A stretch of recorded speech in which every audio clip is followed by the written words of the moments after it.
Salut à tous. Alors je vous propose de vous retrouver aujourd'hui dans cette nouvelle vidéo pour parler de la fonction logarithme népérien. Donc là je m'adresse aux élèves de terminale, maths complémentaires et bien sûr spécialité maths. Donc petit rappel rapide, qu'est-ce que c'est que la fonction logarithme népérien? C'est la réciproque de la fonction exponentielle. C'est donc une fonction qui est définie sur l'ensemble des réels strictement positifs, à valeur dans le domaine image qui est R.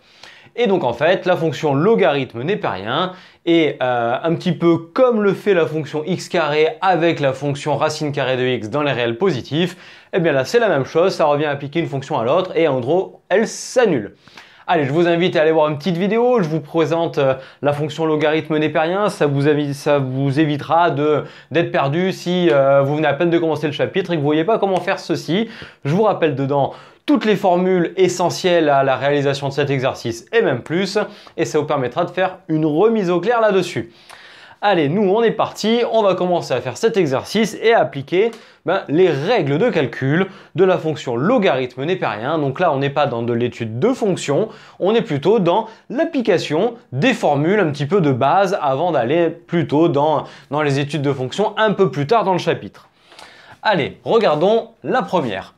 La première, A, c'est ln de 144. Bon, eh bien écoutez, ln de 144, comment est-ce qu'on peut essayer de simplifier ça? Dans ce genre d'exercice, lorsqu'on vous demande de simplifier une écriture avec à l'intérieur des valeurs, il faut en gros essayer de prendre chaque nombre et d'en faire ce qu'on appelle la décomposition en facteurs premiers. Ceux qui sont en maths expert et qui font de l'arithmétique, évidemment, voient bien ce que c'est.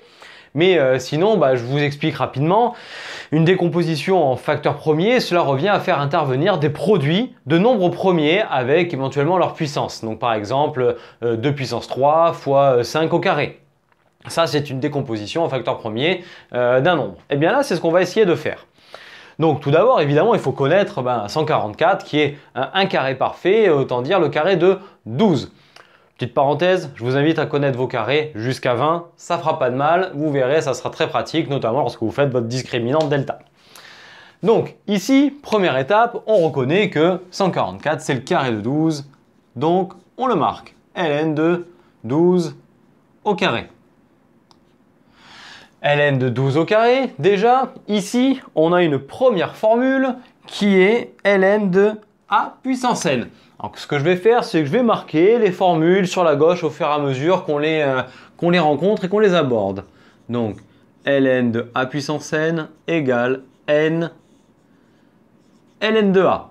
Donc, hop, ça fait tomber le 2. Égale 2 ln de... Et donc, il nous reste 12. 12, c'est 3 fois 4. Et comme je vous ai dit, on essaie de faire intervenir des facteurs premiers. Donc 4, on va le transformer en 2 au carré. Donc 3 fois 2 au carré. Maintenant, dans notre logarithme, nous avons un produit.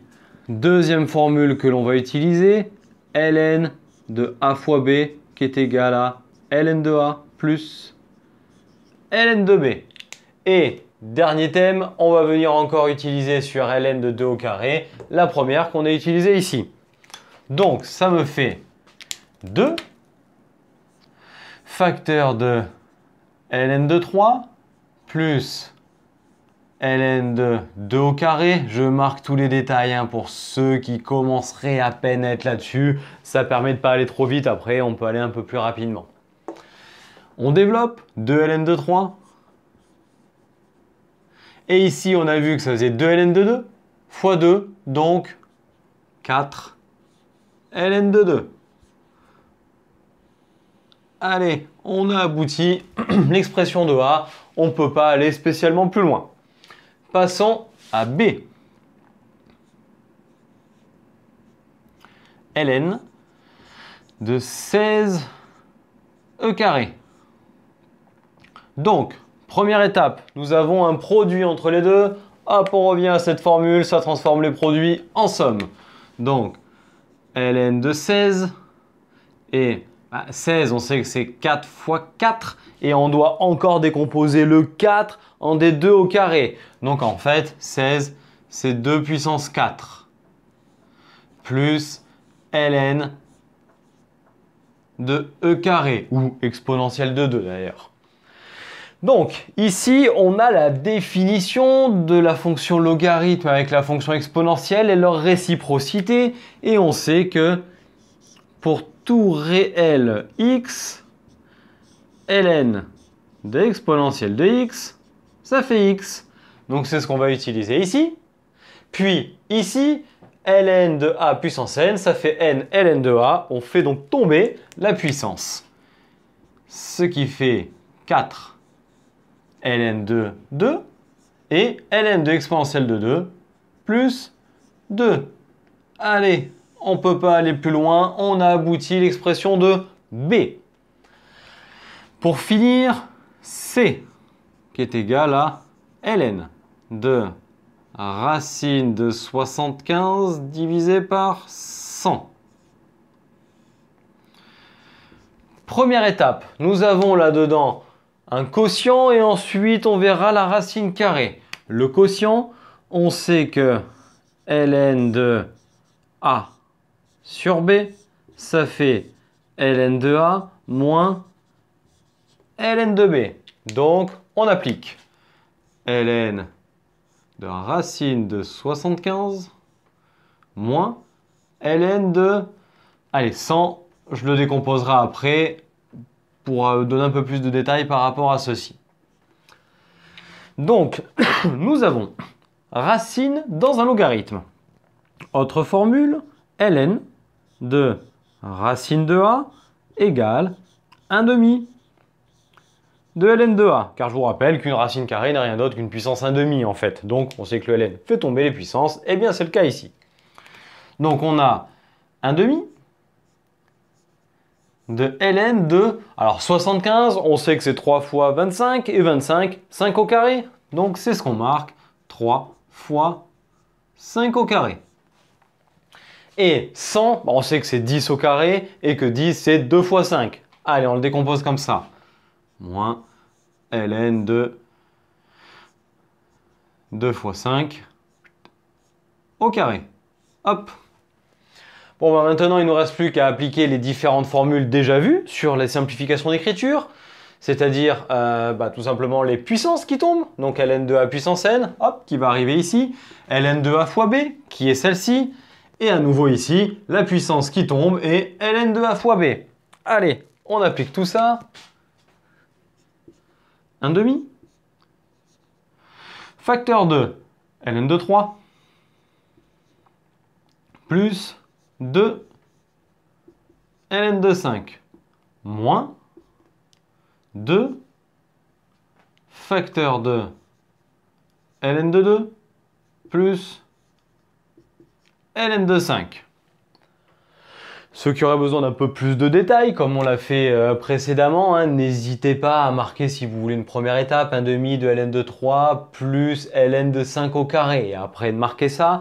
Et puis pour celle-ci, d'abord de faire tomber le 2 et de garder ln de 2 fois 5. Et après, ln de 2 fois 5 qui donne ln de 2 plus ln de 5. Il vaut mieux plus d'étapes que des lignes fausses. Maintenant, on va développer tout ça. 1 demi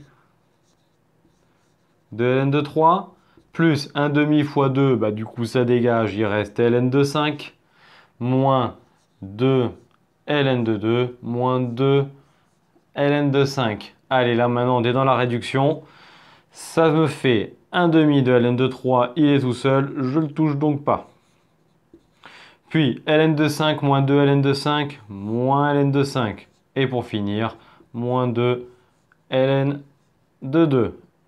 Hop, on a trouvé l'expression de C.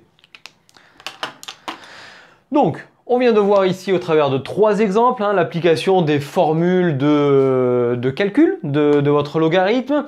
Donc ici, on a rappelé celles que l'on utilisait. Alors évidemment, en toute rigueur, il faut que A et B soient des réels strictement positifs, sinon ça ne marche pas. Donc j'espère que ça vous a aidé à mieux comprendre l'application de ces formules, voir un petit peu le cadre d'application. Je vous invite à faire un max d'exo là-dessus pour arriver à bien assimiler ces techniques et à prendre les réflexes. Donc si cette vidéo vous a plu, merci de nous lâcher un petit pouce, de nous partager auprès de vos amis, de les commenter, voilà, partager tout ça sur les réseaux, ça sera top. Vous pouvez également nous suivre sur internet, nos réseaux sociaux Facebook et Instagram. Et je vous souhaite à tous une très belle journée et d'ici à notre prochaine vidéo, je vous dis à très bientôt. Allez, ciao à tous!